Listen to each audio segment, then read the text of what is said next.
Yo, what's up, everybody? Welcome back to Come On, Get Happy Hour. Talking to my homie up in Canada, my brains behind the operation, my partner in crime, the producer, the super dope deaf producer, Judy Sketch Lewinson. What's up, Sketch? What's up, people? How you doing, Stevie? Listen to some Digital Underground. Oh, well, you know it. You know it. Rest in peace to our Let's hope dear that friend who just hope passed this away. cassette don't break. You got a pencil? Yeah, we talked about that last week. This Yeah. struggle's real. Yeah, yeah. Yeah, I noticed you had a song on the top 10 this week by Digital Underground. So Oh yes. Oh yes, yeah, yes. My R.I.P. favorite Shock one by them. G. Yep. Very cool, very cool. That was Remember on the Tupac used to be their backup dancer? Tupac, go ahead and rock it. Well, I clown around when I hang around with the underground. I was just There you telling go. Colin, my son, that Tupac talked about he used to carry crates for Digital Underground. Yep, And yep. he goes, carry crates. I go, you know what that means? He's like, yeah, like he worked. And I'm like, no, bro, that's vinyl. He carried Yeah. vinyl like daddy Milk did. crates. Milk Yes. crates, y'all. Because it was a crazy how like an album, a 12-inch fit exactly in a milk crate It all comes together. Yeah. perfectly. You Yeah. would pull them up and kind of wedge them like that, so you have all your records lined up Mm-hmm. for your Mm-hmm. set. She always made friends with someone that you knew that worked at the local grocery so you could get free crates. Yeah, let me hook up with a couple crates from you, Yeah. and at the end of the night, someone that could help you carry the crates out. Well, that's how you got into the club. If I was spinning, people, oh, can you get me in for free? I'm like, you carrying my crates. You carry the crates, Yeah. follow me. Exactly. I always had to The- carry out a crate. I used to have a Jeep with no top on it, and I'd be parked in like some sketchy area downtown at a club and carry a crate out and put my records in, have to run back in, get another crate. It's like, man, these are gonna right. get And pray jacked. that the first crate was still there when you get back. I Yeah, know those please, days. Jesus. Now you just put a hard drive in your back pocket and call it a day. I know. They will never know. They will On a never know. laptop. Anyway, you spun on vinyl too, right? 'Cause I know Yeah, you every I've had vinyl turntables, then I had some CDJs, and then now you got the Serato whatever type system set up and everything. But I still have all my different setups, and I play on them a little bit. Keep the skills fresh, and sometimes it's just nice to go flip a record real quick and put it on the deck and carry just on. feel that vinyl on your fingertips. Mm-hmm. Mm-hmm. Get a penny to balance it out a little bit. Yeah, I had the Needles stylus. wearing. Yeah. I gotta have a stylus backed up, on the side. Yep. Yeah. So you've done all platforms, as they say. Like you've done. See, I only did Yes. the vinyl for 10 years, and then it evolved. And by that time, I was pulling away from the DJing into the comedy biz. Yeah. But I would like to learn how to do the new digital stuff now. Just Yeah, well, next time I'm in LA, I've got a set of decks down in LA, so I'll bring them do by the you? house. Yeah, we'll I've do. got a friend that's got a set of decks at his house. He doesn't know how to use them. Oh, for real? And one of our guests tonight has a set, so we're going to talk to him too. Thanks for bringing that up. Nice, I think he nice. has vinyl though. I think he has the Technics 1200s. Oh, beautiful That machines. was the shit. The Yep. Newmark mixer, Mm-hmm. Technics 12. Kids, we're talking Turntable. about DJing. Yep, yep. With a So couple Sony NS10s. mhm, Yes, you were set. that's By the that's way, the biz. you notice every week I say we have a drinking word, then I forget to play the game. Well, you keep taking the sip, so I'm just like, it's cool, it's cool. This week is End very result fancy. achieved. Very What do we fancy have there? drink. It's OJ and vodka. I think they have a name for that. Screwdriver. Oh, okay, Because you know how I do it. I open the refrigerator, right. close my eyes, That orange is juice. that's it. Drinks of champions. Drink. It's got vitamin C in it, so I think it's healthy. There you go. That's what It's we all want. good. Yeah. So the drink, then I think last week we may have said the word was legend. I'm not Yeah, sure. yeah. Last week was legend. And I forgot to say it. So we have two legends on tonight. I think we need to revisit that We're gonna word. do that. Legends. Well, Yeah, legends, legend. living legends. There we go. Ding, ding, ding, ding, ding. Do like the pop in. There you go. Legends. So this week's top 10, I know you saw it because you chimed in. Yeah. We had some good ones, but the categories and our first guest, I'm going to talk about how they changed the game. His group, Hmm. one of my favorite R&B groups, is not, if not my favorite of all time. So I'm so excited to have this guy, but they changed the game. So up until this group, it was considered R&B or dance music.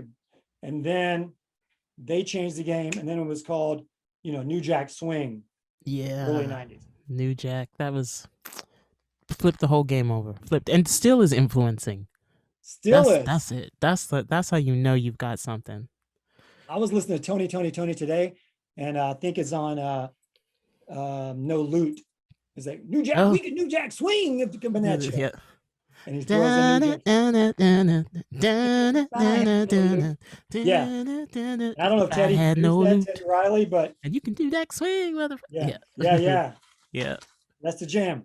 So I didn't know really how to categorize this week's top 10, whether it's R&B. So I just said, hey, what's your favorite R&B or early, hip hop jam? What's your jam?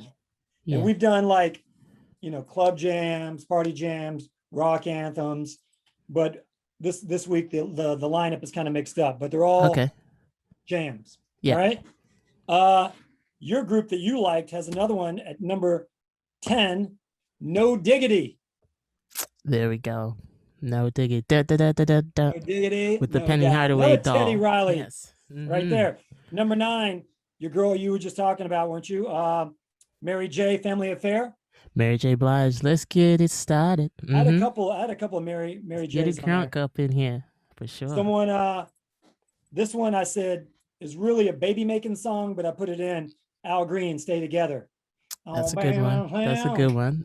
Oh, baby. I said, that's baby making music. Rapper's Delight. A friend of mine who has a new baby said he's been turning them on to Rapper's Delight. I said, okay, that's rap.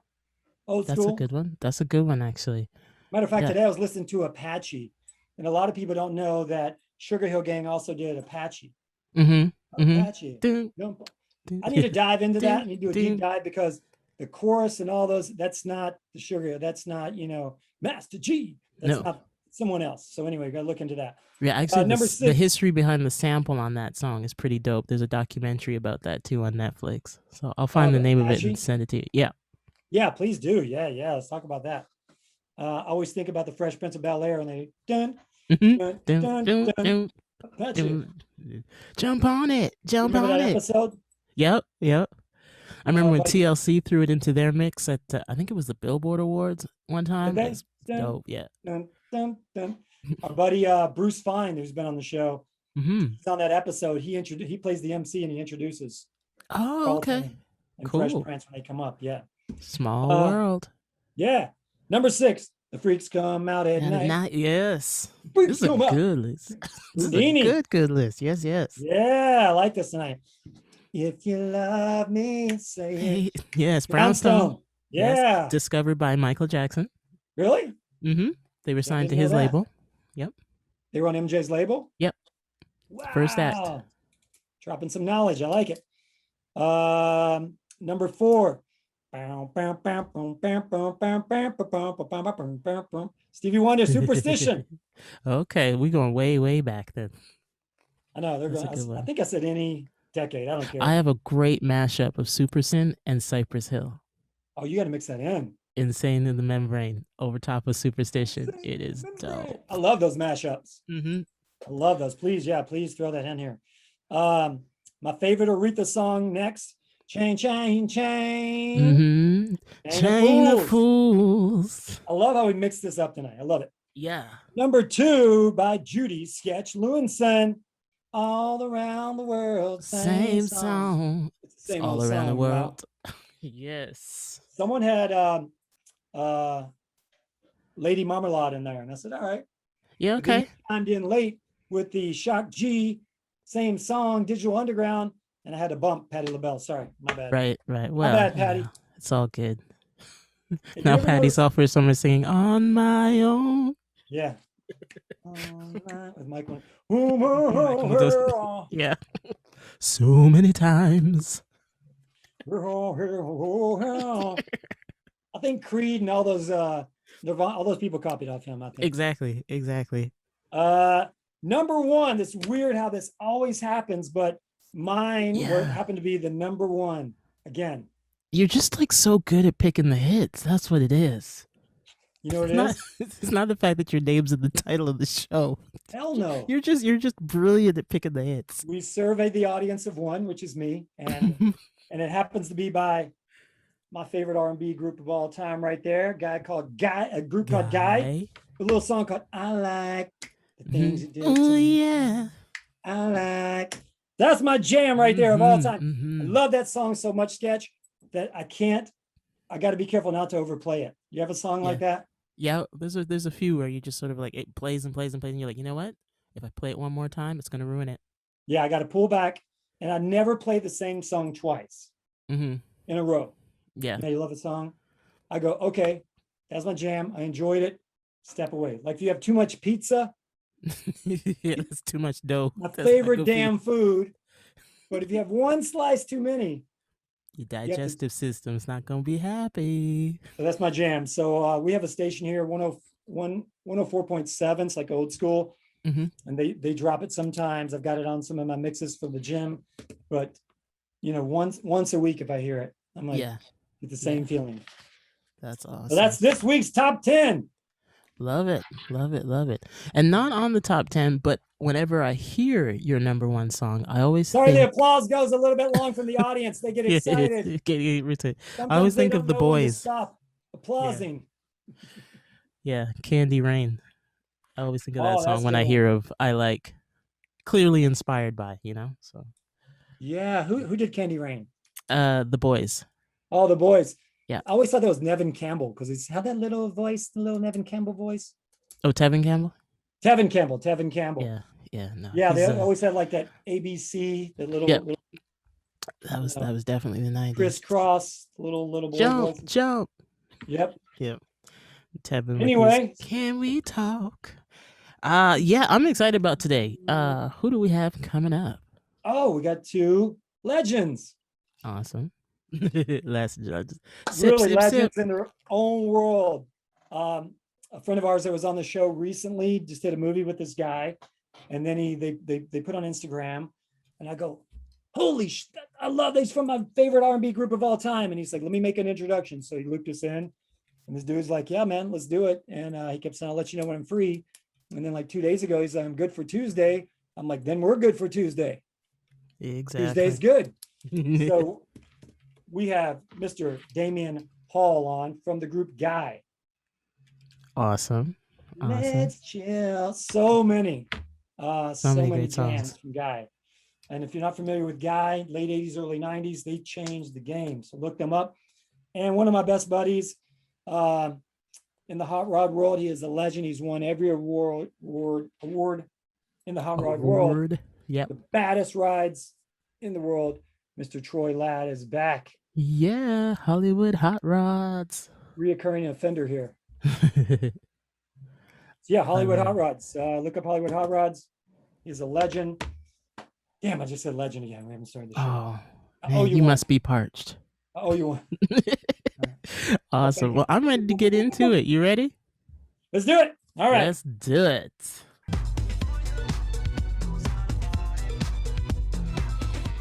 Hey, y'all don't even know how excited I am because this dude is from my favorite R&B group of all time. He was just in a movie recently. I think they're filming it now with a buddy of mine that was on the show recently. They posted a picture and I'm like, I need to get to that dude right there because that's my man. That's my group. Yeah. So many of my favorite jams back in the day. I was a DJ and I used to wear this shit out right here. I had like 5 cassettes of Guy back in the day. This guy's a legendary singer. Their group changed the game. Give it up for my man, Damion Hall. What's up, people? Welcome, What's up, man. Dude? It's good to be here, man. It's good to be here, man. I love your energy. I heard a lot about you. I said I have to go on his show. Thank you, man. Thank you. So you and Devin, my man Devin Reeve, you're doing a movie? Yes, we're doing a movie called Halfway, directed and written by Mark Casey. Okay. So, you know, I play a musician, funny enough, who killed someone who was like a brother to him, and you know, and then I go and search for my kids. And so, you know, I don't want to say too much, but y'all gonna love this movie, man. Devin plays an amazing character. It's just some amazing Lisa's in this, Lisa Lee. You also have Gary Sturgis and Dennis White. You have Mano, you know, who plays the lead character, Bricks. It's just a phenomenal movie, and I'm blessed to be in this series and in this movie. Nice. When's that going to come out? I don't know when it's coming out. We finished shooting. We start our last days of shooting is June 18th to the 21st. Then we wrap up. So we have this big wrap party. And then it's on the producer and executive producer on Hulu. I don't know who's picking it up. I don't know if it's Disney Plus, if it's Hulu, if it's Amazon Prime. I don't know what it is, but all I'm excited for everybody to see it. So when y'all hear halfway, the series is out, y'all need to go watch that for real. It's called The Series? Yes, it's a series. It's halfway. It's like a mini series. Okay. So, but it's shot in movie format. It's kind of cool how it's being shot. So I'm really excited for people to see. This is my first. Everyone, this is my first feature. And I'm doing my best in it. I think Hold your own? Yeah, I'm holding all those. You know what I mean? Well, I saw him post pictures. I'm like, damn, I didn't know Damion was an actor, man. So I'm like, yeah, let's get him on here to talk about that. Yeah, acting is my first love, man. Funny enough, but I love my brother Aaron and my brother Teddy Riley. I love them to death. So I gave all of my life and all my attention to God.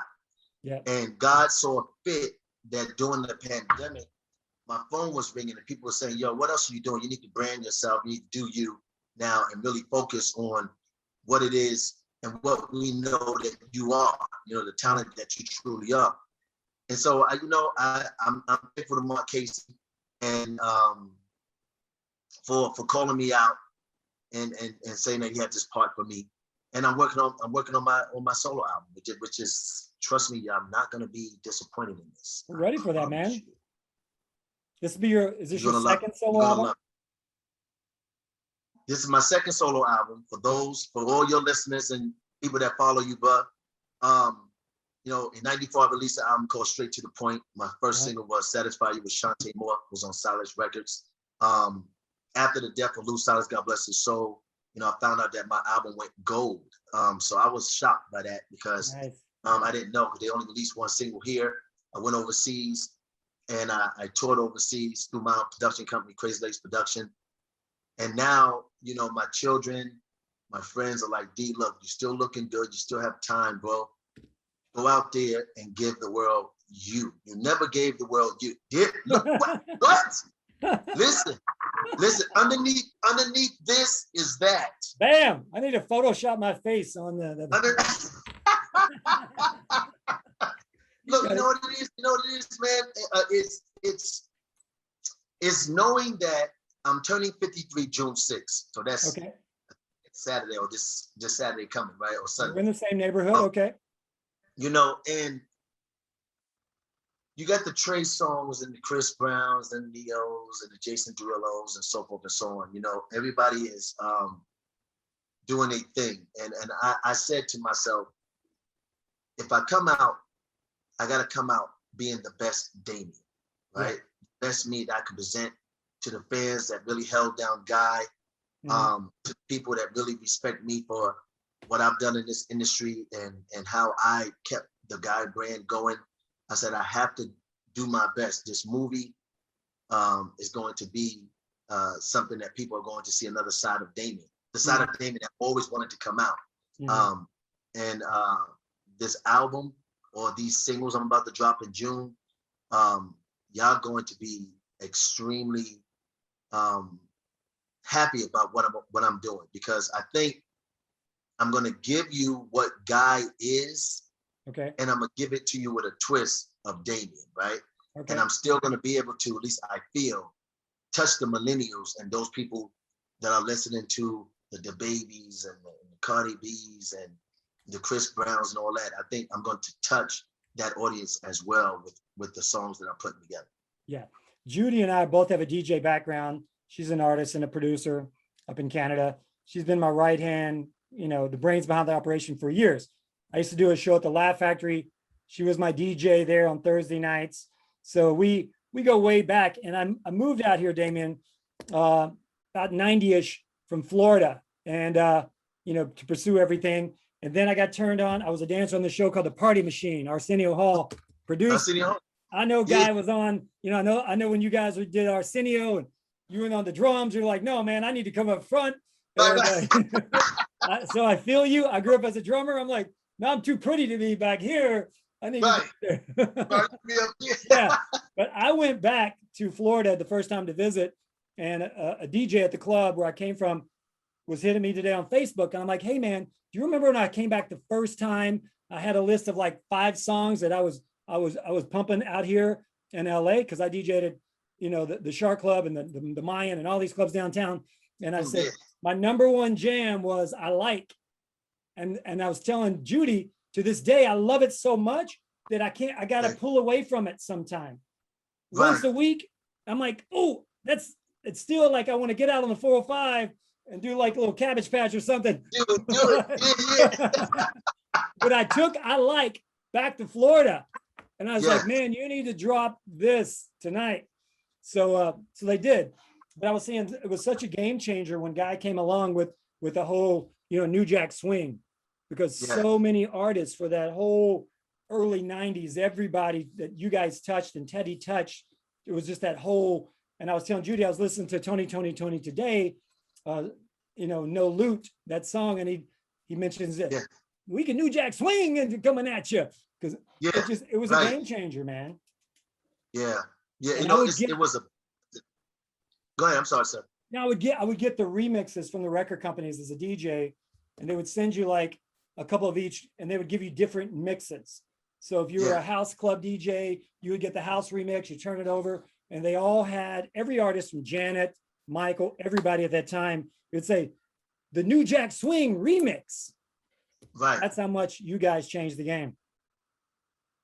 You know what? It's a blessing when you can literally change the sound of music, right? And in the midst of changing the sound of music, we also changed the image of how the artist was presented, right? Yeah. The style, the swag.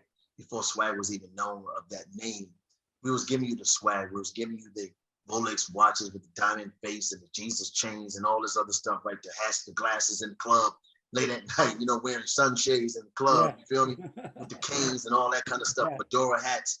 We did all of it, right? And, you know, when I see people today, they're doing what we did in 88 and 89 right Yeah. now. Everybody's going back to that style and everything. And it's an honor to know that we can touch the artists that came after us, the Next, the 112, you know, 220, the BBD, Yeah. you know, we go on and on. The Jodeci that really was the second coming of God when Yeah. we woke up. You know what I mean? Stand on the shoulders of those that came before us. So you guys had that Yeah, foundation. yeah, They I'm stood just- on I'm your just- shoulders. Yeah, yeah. And it's such a blessing, man. Like to still be around 30, 34, 35 years later. And people still want to see you. People still want to see you perform. People still want to hear your music. People still playing your music. Like it just came out. Like you said, you love, I like you. Sometimes it's like an addiction. You gotta pull back from it. You know, I be home at times and I be listening to the music of today. And then I'll reach back to a Dog Me Out remix, a Her remix. Yeah. I'll reach back to a Spend a Night remix. And I look at all of our remixes we did was so different than our album versions, you know, and it did just as big, if not bigger than the album version. Yeah. So when you think about artists that did that, I don't think no one did it better than us, you know, when it came down to how we remixed our records And like you and said, how we presented ourselves.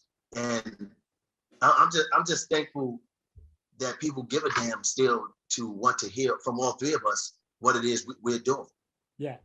No, and I know you were the visionary, you were the stylist and directed the videos. And so, yeah, you changed the whole image of the R&B and the hip hop, New Jack Swing, all those cats, the Keith Sweats, they all owe it to you. Bobby Brown had style, you know, after. Yeah. I'm glad you're saying that. You know what I'm saying? It's kind of. I respect, man. I got before you.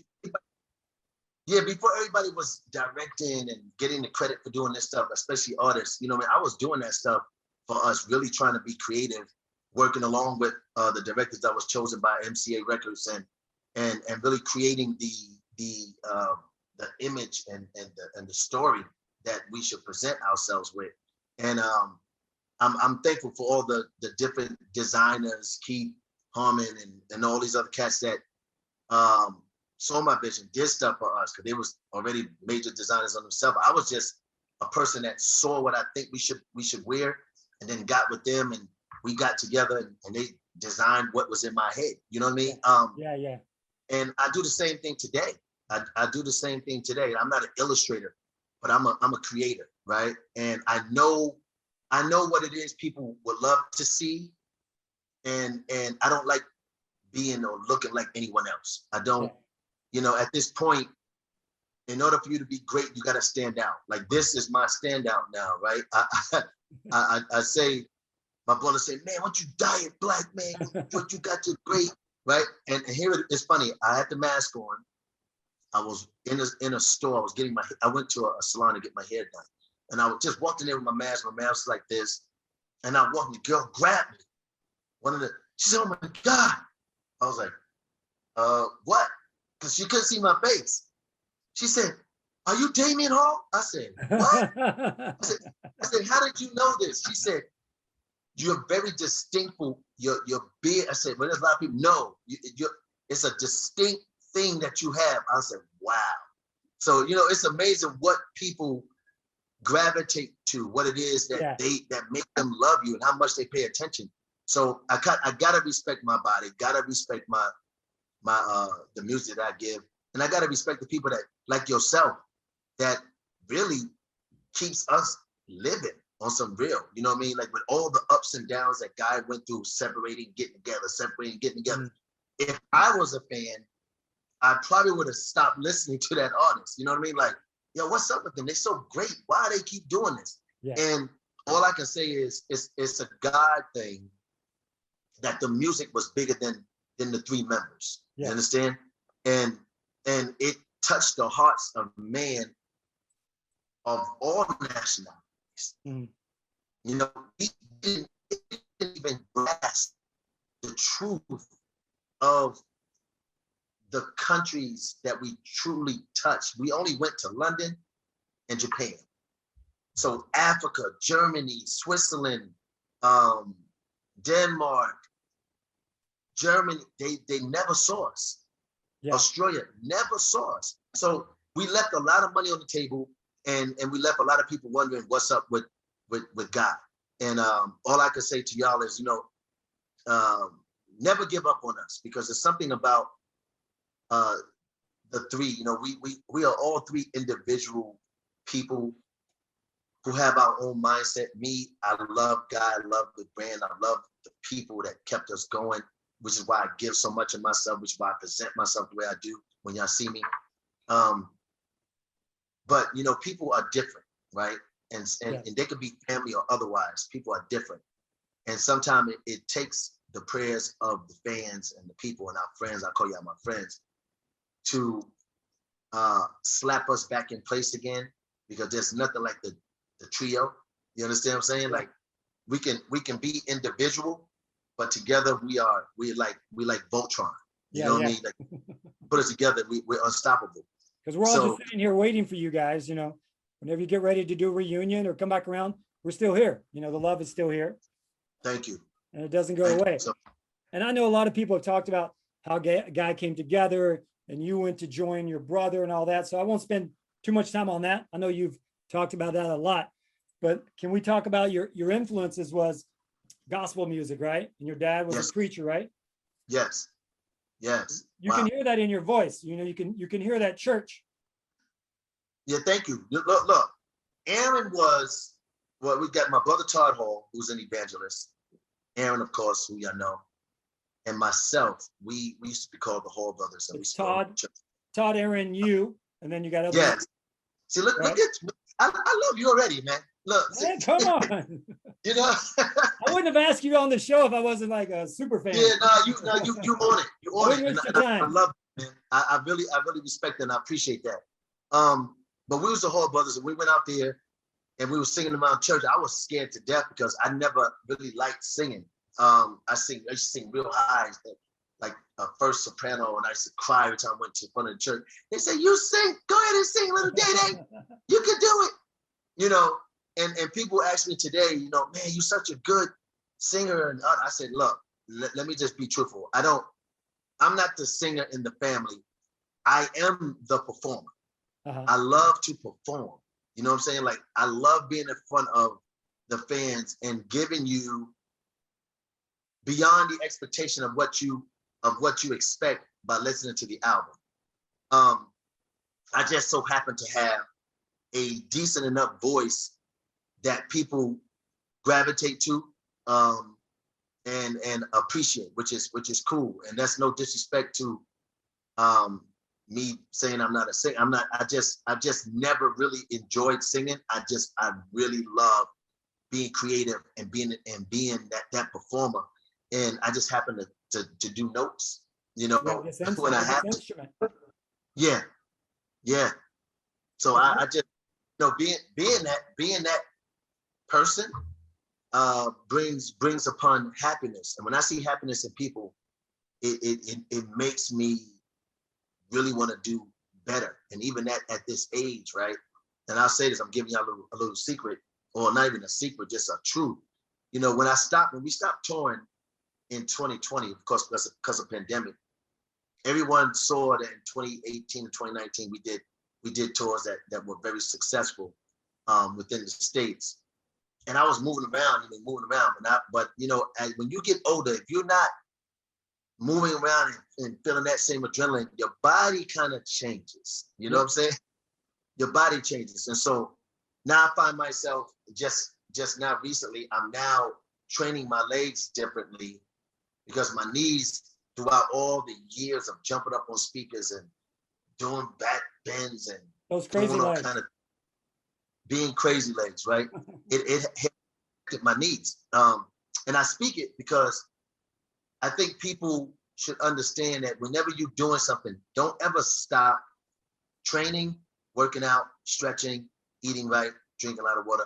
Make sure you stay on top of your game when you're really trying to take care of yourself, because it matters, especially as an artist. It matters. So that's why I'm now on a different regimen than I've ever been on before in my workout, because when I don't perform and I find myself missing it, I miss y'all. Like I really do. Being on stage, I miss the joy of seeing the smiles and seeing people interact with us. Well, we're excited to have you guys back. I was just watching the Bee Gees documentary, and they were talking about sibling harmonies. Like, you can't replace that magic and that synergy. And do you feel that when you sing with Aaron and you sing with your brothers? Did you feel that, like, this is just God's gift and this synergy, it can't be replaced? You know? I absolutely feel it. Look, I don't care if we don't see each other for 10 years, 5 years, 10 years, whatever. When we hit that stage, there's something special about us. That's why, and I always try to tell them that, listen, let's get beyond the emotional aspect of it. We are grown ass men who got to understand that it's not about us anymore. And it's never really been about us. It's really about the fans, about the people that really made us who we are today. And I think you have to separate. Once you get to a point to where you allow yourself to be an artist, a superstar artist, you have to put aside all of that regular personal stuff in order to manifest the gift that God gave you to give to the people. And you can't convolute it with personal aggravations or stuff like that, man, because every time I sing with Aaron, I really up my game. You know, I said, well, I'm singing my brother. I got to up my game. I'm sorry. I'm about to up my game. And it's so funny. People say, damn, D, yo, you really kill it like that on blah, blah, blah. You know, and I really love that because he's like a mentor to me too. I would have never been in this and never would have done it if it wasn't for him. And I did it for him. I didn't do it for me. I didn't. You got that call and you quit college. Yeah, exactly. I know your story, bro. I think you went with me. You know, I was listening to you guys today. I was listening, and I never noticed before today that, and speaking of siblings and that synergy and that God-given talent that you have, that you reminded me, his voice reminded me of Charlie Wilson. I don't know if he's probably heard that before. Absolutely. No, look, The Wilson When he brothers. was young, he listened to Stevie Wonder and Charlie Wilson all the time. Uncle Charlie, yeah, they have those same inflections. Same inflections. Like Yeah. remember Boomerang? I think him and Charlie did a song. I'm saying If It's All Right, but I don't think it wasn't called If It's All Right, but they sing that inside the record. When you listen to them, what can I do, pretty baby? What can I say? Like when you hear them sing, you go, who's who? Until you hear that special thing that Charlie does, right? He got that special thing that only Charlie do. And then you hear how Aaron does it. You can't, Charlie told me one day, he said, yo, man, I want you to tell your brother, Damion, because I love y'all. He said, if something was to happen to Stevie, or if something was to happen to me, he is the next in line. Wow. He said, don't pass ever the microphone. pass the microphone.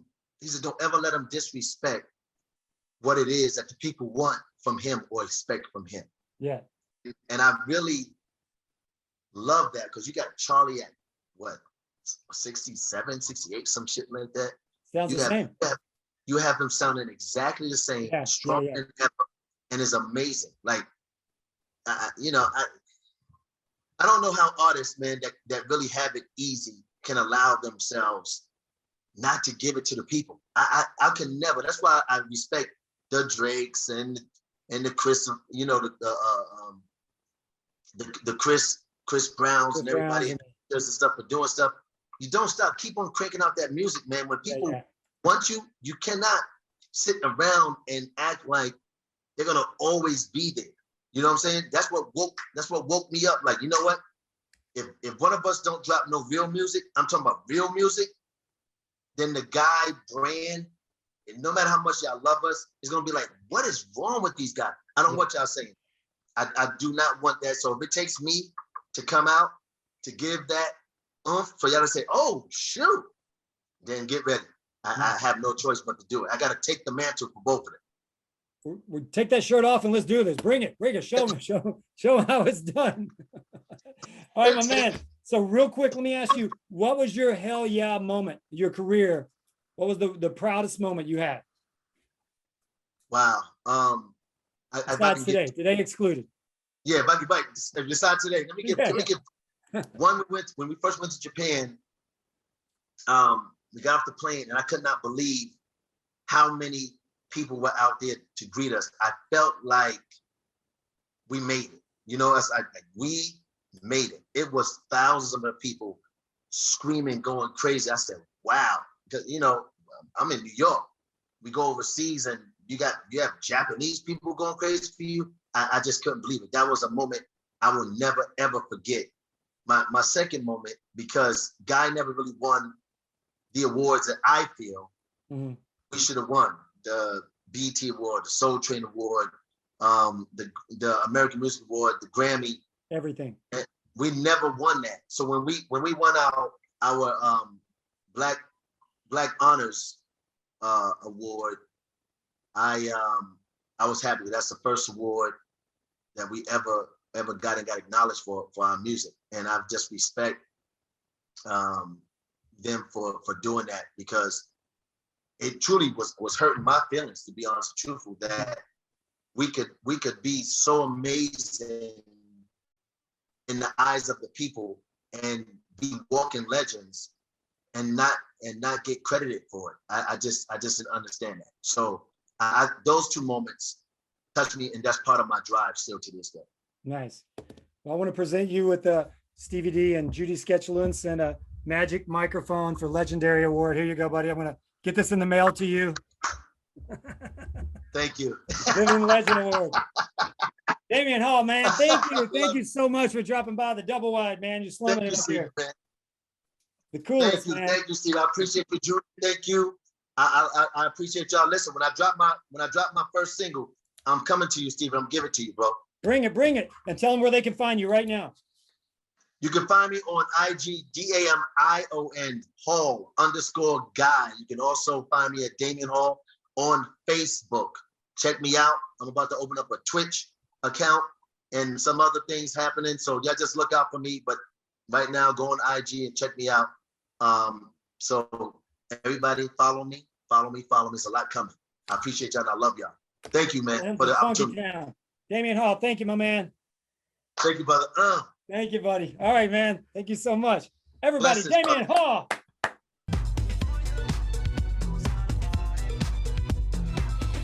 In case you didn't get the memo, tonight is Legends Night. Nothing but legends. Mr. Damion Hall of the legendary group Guy, my favorite R&B group of all time, and my favorite hot rod builder of all time. Don't tell the hot rod builder I had last week or the week before that, because he knows them. But no, this guy I've been stalking for 10 years. He's won every damn award in the hot rod business. Give it up for my man, Mr. Troy Ladd. What's up, Troy? I made the legends list.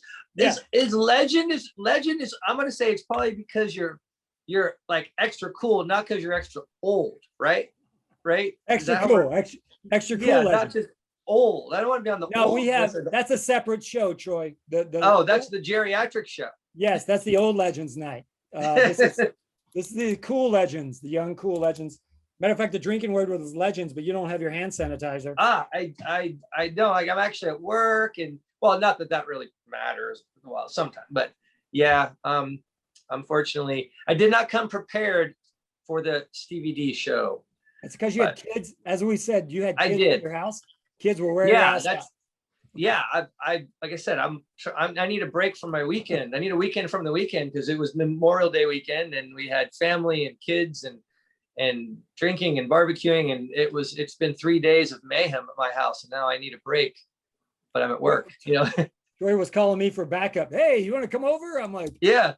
Like I said, the pool is already filled with kids. I figured you could bring yours and just throw them in the mix. You just mix them all up, and I don't know how kids work, but I figured we had Kidapalooza, so just a few more wouldn't matter. I could be the lifeguard. But Troy's a bad influence on me because usually I'm the one jumping off shit. He's like, I was over at his house last time. He's got like waterfalls and shit. And he's like, Stevie, climb up these rocks with me.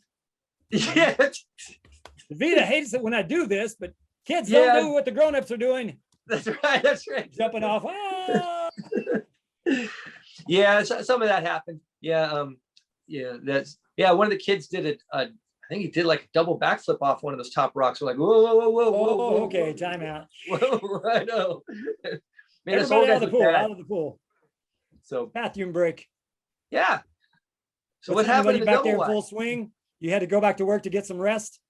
Yeah, that's what's the weird thing. The weird thing is, I need to go to work just to get some break from the weekend, or I don't know, like take a break off.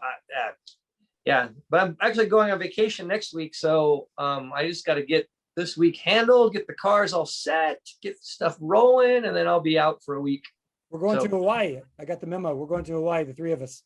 Oh, really? This company. I didn't realize that was a legends vacation. Yes, it's a legends, young cool legends. So whoever's in your office sending out those memos, I know you send them out via fax. It is 2021. I don't even own a fax machine. Maybe that's why I don't get the memos. I'm out of fax paper, by the way. Can't find fax paper anymore. Yeah, kids, fax is a machine that you would put in paper like a copy machine, and it would put paper out the other side. But yeah, we don't need them anymore. You've never seen the top of the show before we go live, but my IT guy is here doing all the technical stuff. You know him. His name is Colin. He's 12 years old. That's right. That IT guy. And Troy, I know you're busy this weekend because of you. I missed this car right here. Yes, you were texting, but see, the problem is I missed it.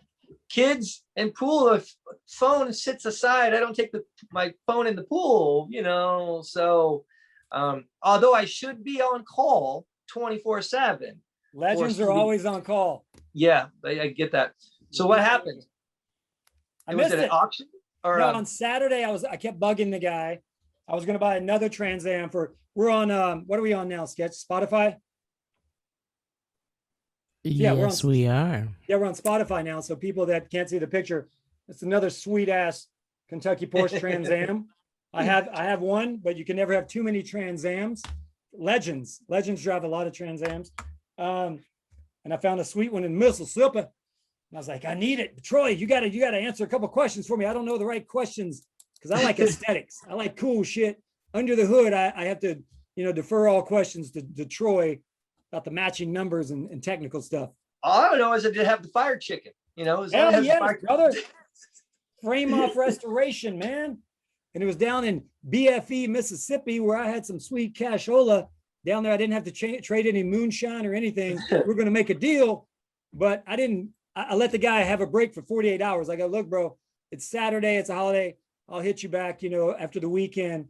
And then I see him post this morning, someone loading it up on a trailer. Oh, that sucks. I feel like that car restored in Mississippi would have the right DNA in it. Like it would actually give it a little bit of extra hillbilly That's blood. legit. You probably put moonshine in that car and it would run right there.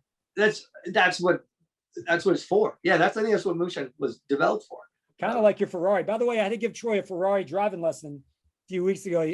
He had this, don't tell his true diehard fans, because he's like the legend of badass American hot rods, but he's got a Ferrari. And he came by and I had to give him a driving lesson. Allegedly. I don't know if it was his, actually. Yeah, no, that's a good way. That's a good spin. No, I was test driving that thing. Yeah. But all cars matter. Come on, all fast cars matter. Yeah. Not all cars matter. No, that's true. But yeah, it was a hot rod. It's like an Italian hot rod. It's I don't know. There really is something. I mean, you have your Trans Ams, and I have early cars. I've had muscle cars. I have that car. They all have a different feel and a different I don't know, soul to them. So I think it's fun to experience all those things. You can't be like I've never been like, oh, I'm just a Ford guy. Like, well, then you're missing out on a whole lot of stuff. You should broaden your horizons. But so many people are like Ford or Chevy or Ford, fix or repair daily. That's what that stands for. They're all die hard. But I'm like you. I like some Mopar stuff. I like the Fords. I like the Mustang Fastbacks. I like the SS. And you've taken influences from not only American hot rods, but Bugattis and other things, and incorporated them into.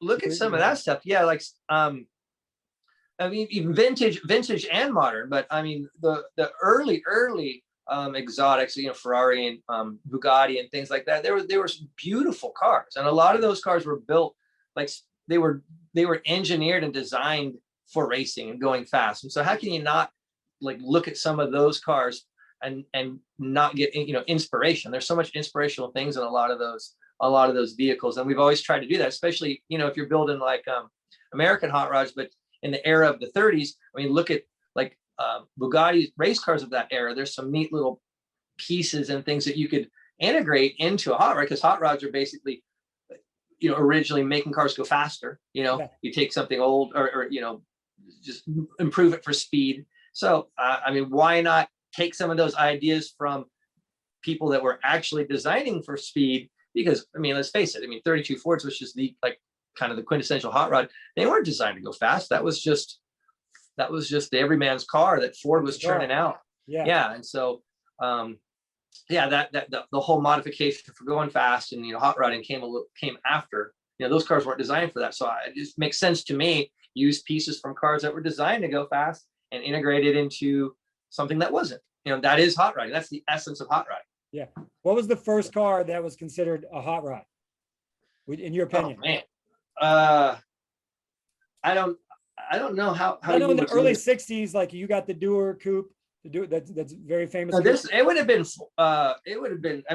Again, that's probably a historical conversation we should have with somebody from the Peterson, because how do you identify? I'm not that smart, Troy. But this was going back. There's pre-war.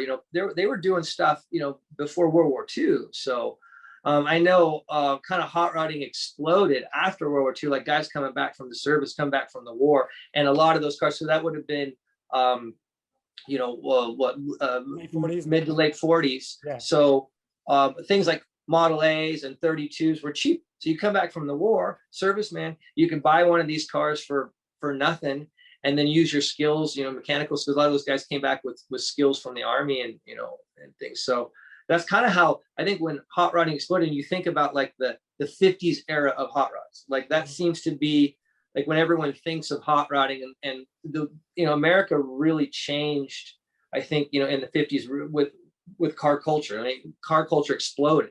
And I think that had a lot to do with Van Nuys Boulevard and all that. Yeah. My car, the Dura Coupe, was built in like 56.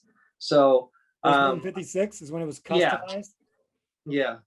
So I think that like a lot of that had, again, now 32s and Model A's, things like that are something that are sought after and valuable, but then they're buying them for, I don't know what, $50 and stuff. I've heard stories. Oh, I bought my first car for $30. Yeah. Souped it up, put in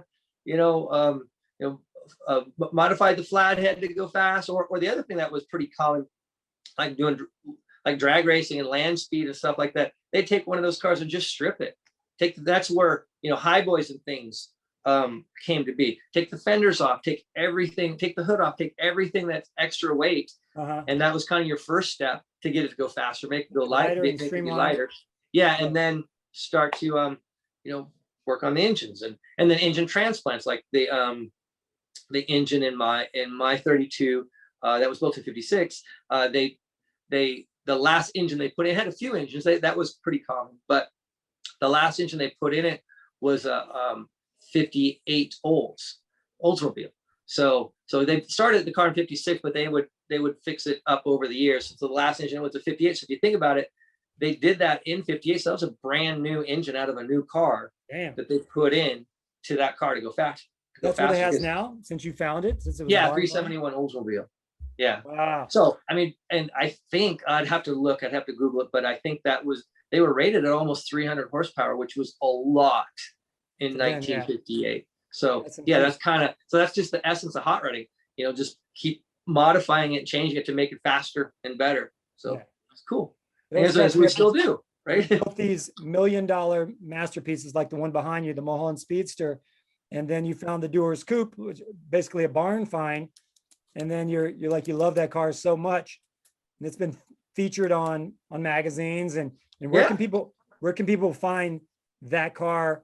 I know they can go on your website, but that car has been featured in other magazines as well, right? Yeah, that's a good question. I got a lot of good questions, Troy.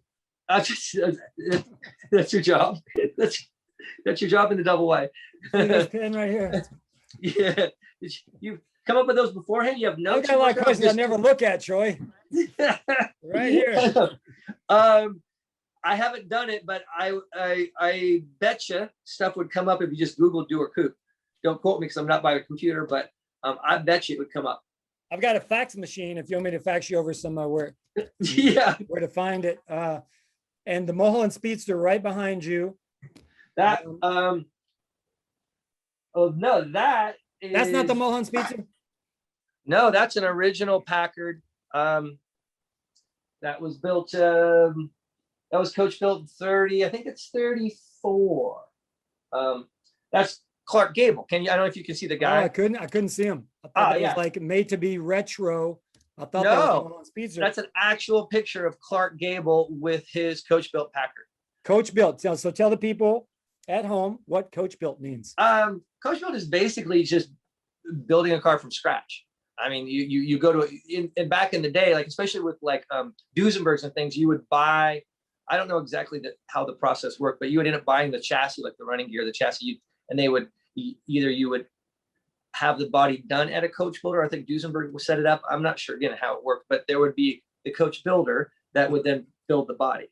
So I think a lot of in the early days you could have, when you bought a new car, like on the high end, like a luxury car, like something like this, you could have it modified or changed or customized through the coach builder. So and we use the word coach building, and that's when we build a car completely. I mean, it's a little bit of a broad term, because I don't know how far you would go to in our world to customize a car to call it coach built. The Packard that we built, we call it coach built because we literally built the whole thing from flat pieces of metal with drawings. So we work from drawings to build a car. So that's definitely coach building. But I know the word is thrown around a little bit in hot rod world. But what would you say that Clark Gable's car cost at that time back in the day, that Packard? Oh, I have no idea. I would Maybe just 30 G. yeah, I don't know, because what is it's so hard. The reference, the monetary reference has changed so dramatically. Yeah. It's hard to say. And there's nothing like Because that. what like were when you- because what were Model A's? I mean, again, I'd have to Google, you know. But what's I Google? think what's Google? Who's Google? Is that like a hot rod guy? Get your where's your TI guy, right? IT. But okay. IT, yeah, TI. We're legends. Wow, We don't have to worry about that stuff. We're a pair right here, right? Wow. We should be working off of we should be doing this off of cups with string, you know. Damn it. Hey, Stevie. But what were Model A's and 30s were probably like $800-900 or something. I think cars were like that cheap back in the 20s and 30s. Really? I don't know. So again, I'd I have just to heard see these how, guys that do the coach build, like they would, you know, spend 10, 20 G, whatever it was back in the day. that'd be huge money now, like, you know, like a new Bugatti or something like that. But yeah, That that wouldn't would even be a down payment on a Troy Ladd coach build though. That's right. No. So how serious, like if someone came to you, say if I came to you and said, Troy, got an idea for this car and and I like these influences and these and let's, so what would I need to put down for you to go, okay, this hillbilly's serious right here? Or would you right out the bat say, generally, like here's a ballpark? No, it's for a really creative car like the Mulholland. There's really no way to price something like that, and you know, the project evolves as it goes too. So like we have drawings, we have you know, quite a few drawings, design drawings, something that we can work off of, but the details like that, like we built the suspension, the chassis, the body, I mean the drivetrain is even based on certain things, but we've mixed and matched and had to create stuff from scratch. So a lot of those things aren't figured out when we start. And we like the car to be able to evolve a little bit, because you don't want to force things that don't work. We found that sometimes with design drawings, what it looks like in real life, even if you base it on a drawing, may not be right to the eye. So we'll adjust, and you got to let the car evolve a little bit to get a perfect piece of art in the end. Yeah. So it's hard. Like something like the Mulholland, it's just hard. I mean, I could tell you it's probably more than many people's homes cost, you know, but it's and 5 years of blood and sweat and yeah. I mean, you kind of figure it like that. It took 5 years full time. Sometimes, you know, at the end, long hours, full time. I mean, you can kind of, you know, do your own math on the labor on something like that. Those cars aren't typical. It'd be nice if we could build those all the time, but those are kind of, you know, few and far between. We've done a few to that level, but those are like, as an artist, that's your goal, is to let someone, like a mold. Say if you do a quarter panel, is that one of one, or do you do a mold of that in case the guy's like, "Oops, I sold that one, Troy, make me another one"? Yeah, they're kind of one-on-one. And it depends. There's different ways to even do that. I mean, like we can do wood bucks and then form over wood bucks like stations, and we can keep those, and we could try to shape another one, but we usually don't. A lot of the packer was done with wire form, where we actually make like a wire mesh, like a skeleton, and then we can lay. What did we do? We had a bunch of different things that we would do.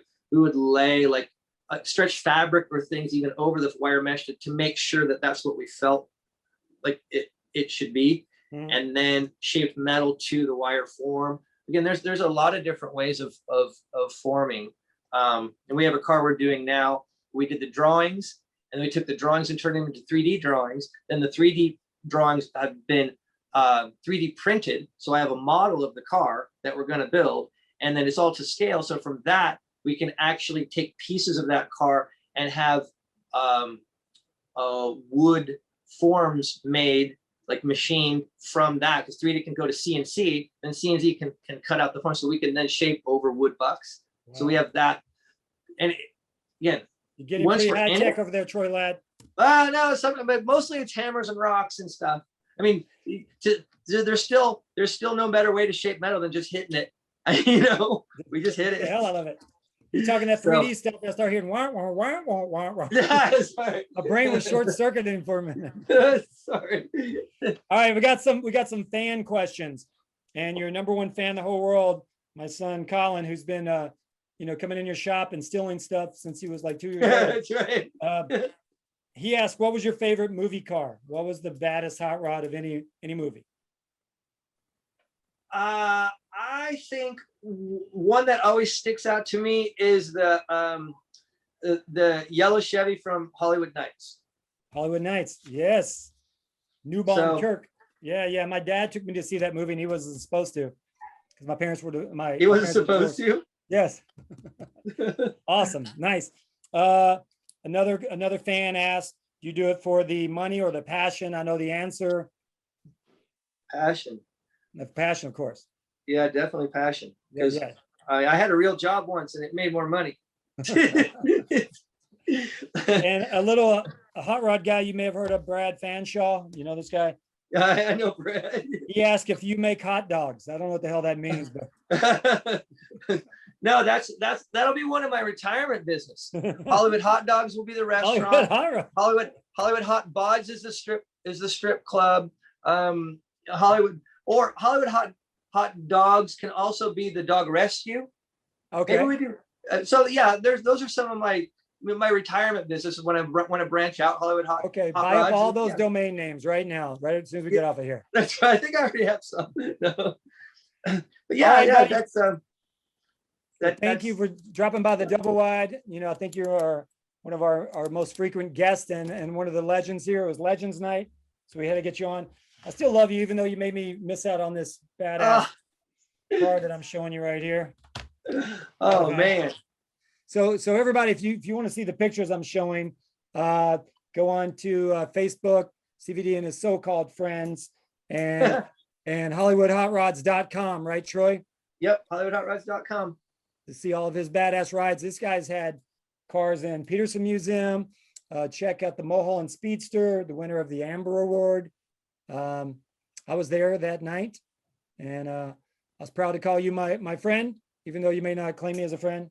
But, Oh, you already gave that away. You're already talking about you were swimming at my house and all that. So nobody's believing damn it. All right. the so-called all right. part. All right, my man. Well, thank you for taking time, Troy. And everybody, Troy Ladd, Hollywood Hot Rods, check him out. Thanks for stopping by, buddy. Always Thanks. appreciate it. We'll See see you, ya. man.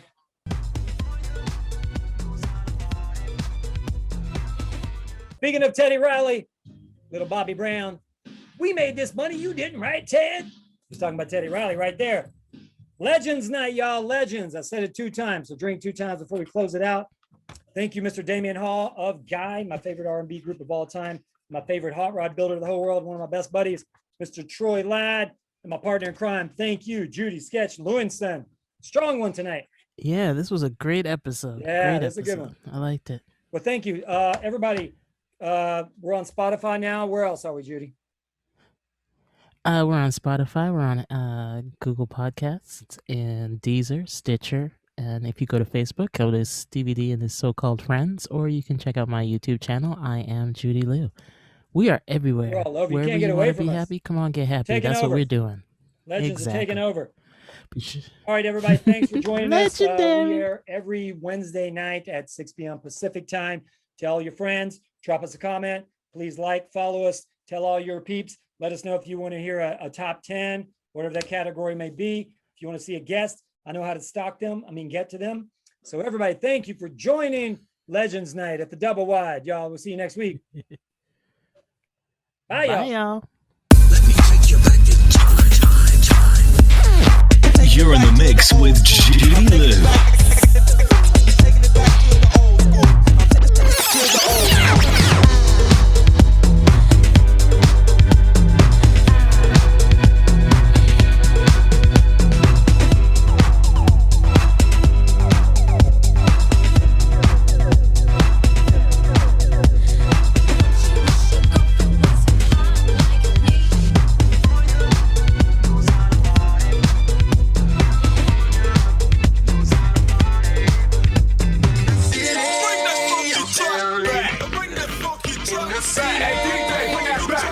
You're